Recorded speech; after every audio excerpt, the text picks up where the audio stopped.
Hello दोस्तों, नमस्कार। हमारे YouTube चैनल जिज्ञासा स्टडी क्लासेज में आपका स्वागत है। दोस्तों, आज की क्लास आपके लिए बेहद महत्वपूर्ण साबित होने वाली है। आज की वीडियो में हम हिंदी के वन लाइनर क्वेश्चन हल करेंगे।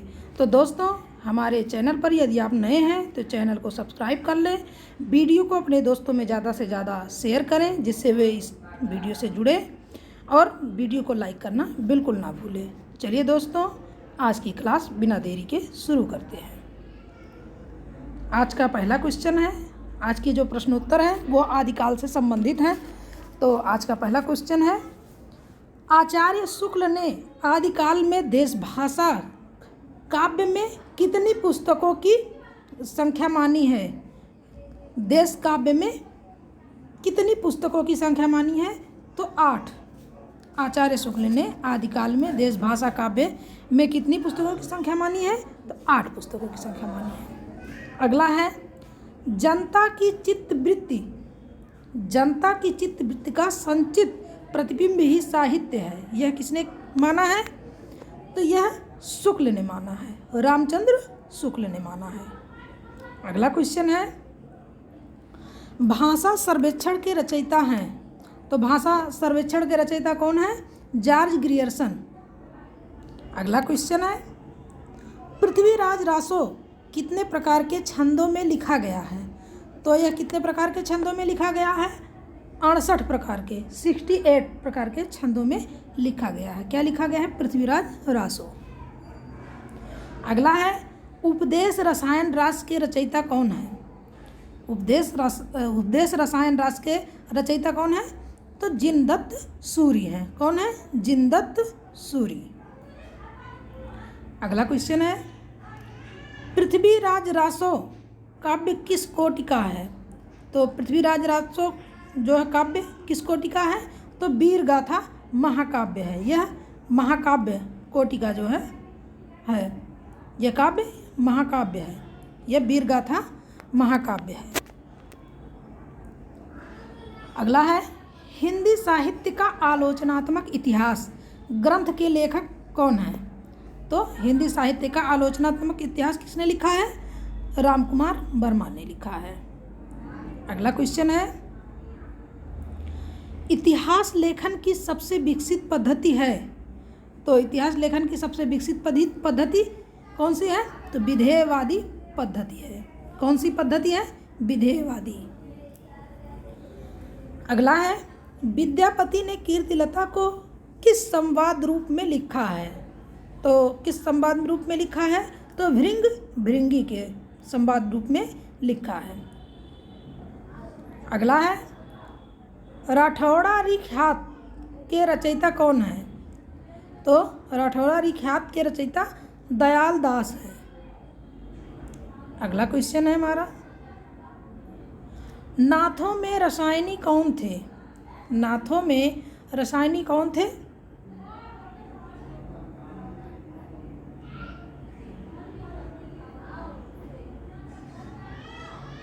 नाथों में रसायनी कौन थे? तो नागार्जुन। अगला क्वेश्चन है, कविराज श्यामल दास तथा काशी प्रसाद जायसवाल ने रासों की उत्पत्ति मानी है। तो किससे मानी है? जो किसकी उत्पत्ति? रासों की उत्पत्ति रहस्य से मानी है। किसने मानी है? कवि श्यामल दास और काशी प्रसाद जायसवाल ने, ये दोनों ने जो है रहस्य से रासों की उत्पत्ति मानी है। अगला क्वेश्चन है, आध्यात्मिक रंग के चश्मे आजकल बहुत सस्ते हो गए हैं। उन्हें चढ़ाकर कुछ लोगों ने गीत गोविंद के पद्यों को आध्यात्मिक संकेत बनाया है। वैसे ही विद्यापति के पद्यों को भी, यह पंक्ति किसकी है? तो आचार्य रामचंद्र शुक्ल की है।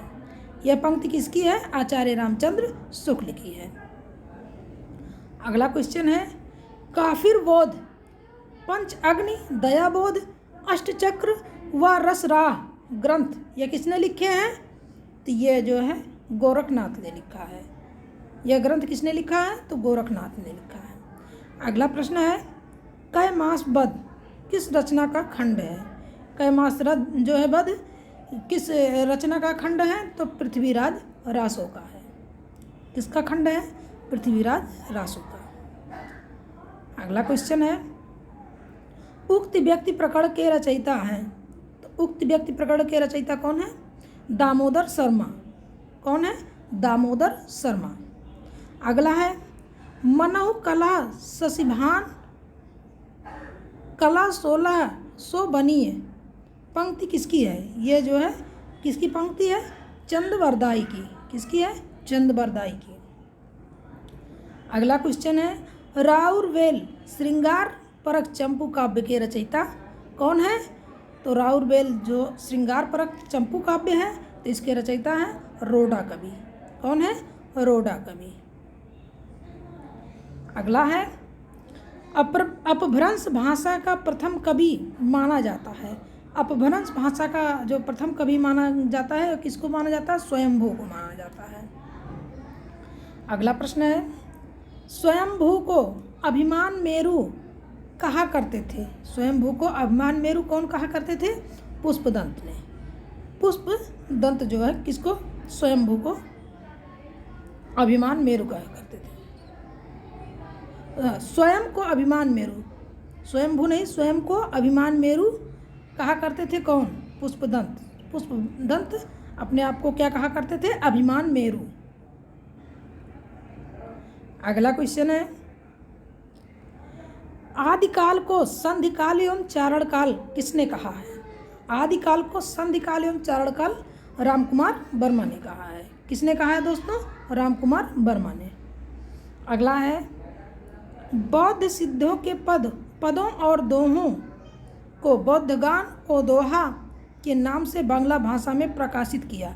तो किसने प्रकाशित किया था? पंडित हरप्रसाद शास्त्री ने। किसने? पंडित हरप्रसाद शास्त्री ने बौद्ध सिद्धों के पदों को और दोहों को बौद्धगान और दोहा के नाम से बांग्ला भाषा में प्रकाशित करने वाले हैं कौन? पंडित हरप्रसाद शास्त्री। अगला प्रश्न है, किरान उस सादेन रचना है। ये किसकी रचना है? अमीर खुसरो की। किसकी रचना है? अमीर खुसरो की।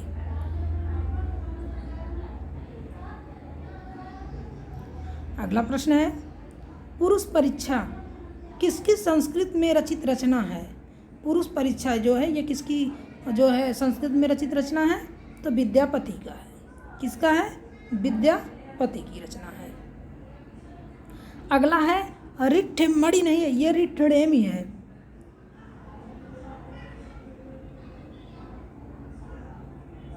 ये है रिट्ठडेमी। रिट्ठडेम चरित के रचयिता हैं। तो रिट्ठडेम चरित के रचयिता है स्वयंभू। अगला है, कीर्तिलता की भाषा है।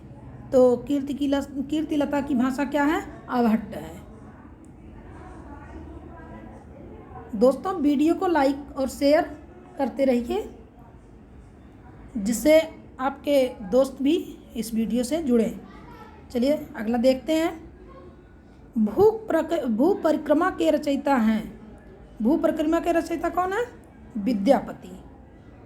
अगला है, जयमयंक जसचंद्रिका के रचयिता हैं। तो कौन है? मधुकर कवि।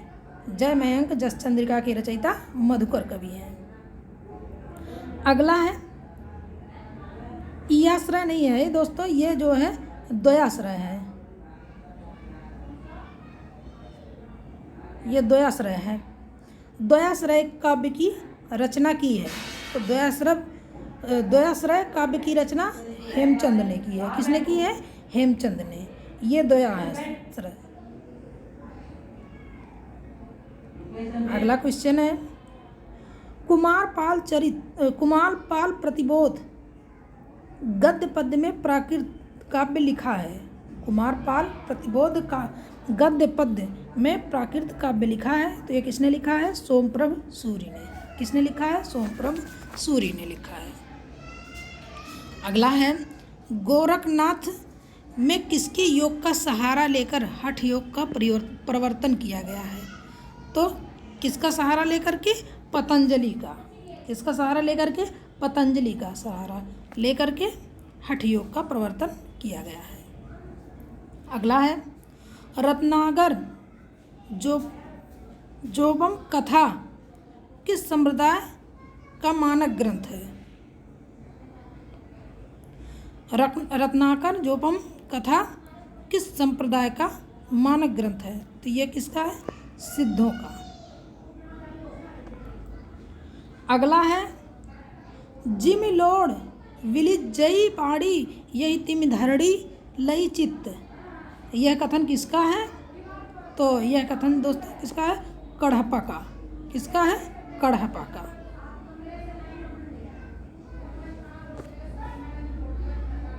अगला है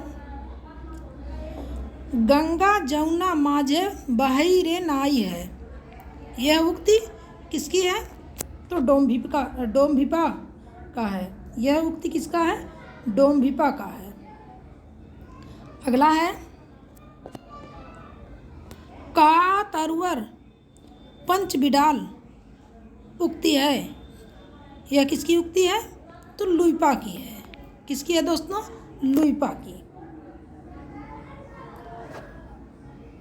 अगला है सिद्धों में सबसे पुराने माने जाते हैं, तो सिद्धों में सबसे पुराने कौन माने जाते हैं? सरहपा। कौन माने जाते हैं दोस्तों? सरहपा। अगला है अपभ्रंश नाम पहले पहल किस के शिलालेख में मिलता है? तो अपभ्रंश नाम पहले पहल किसके शिलालेख में मिलता है? तो बल्लभी राजा धारसेन द्वितीय में, बल्लभी राजा धारसेन द्वितीय के शिलालेख में। अगला है उस समय जैसे गाथा या गाहा कहने से प्राकृत का बोध होता था, वैसे ही दोहा या दुहा कहने से अपभ्रंश का कथन के लेखक हैं। तो इसके लेखक कौन है? रामचंद्र शुक्ल। अगला है देसी नाम माला किसकी रचना है? देसी नाम माला यह हेमचंद्र की रचना है।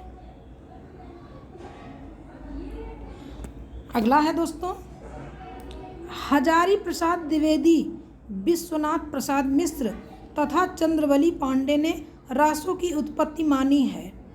तो रासों की उत्पत्ति किससे मानी है? हजारी प्रसाद द्विवेदी ने किससे मानी है? रासक से मानी है। किससे मानी है? रासक से। रासों की उत्पत्ति रासक से मानी है। किसने माना है? हजारी प्रसाद द्विवेदी और विश्वनाथ प्रसाद मिश्र, चंद्रवली पांडे, ये तीनों ने जो है रासों की उत्पत्ति रासक से माना है। तो दोस्तों ये वीडियो आपको कैसा लगा हमें कमेंट बॉक्स में ज़रूर बताइए, और वीडियो को अपने दोस्तों में ज़्यादा से ज़्यादा शेयर करिए, और वीडियो को लाइक करना बिल्कुल ना भूलिए। तो दोस्तों बस आज के लिए इतना ही। जय हिंद, वंदे मातरम।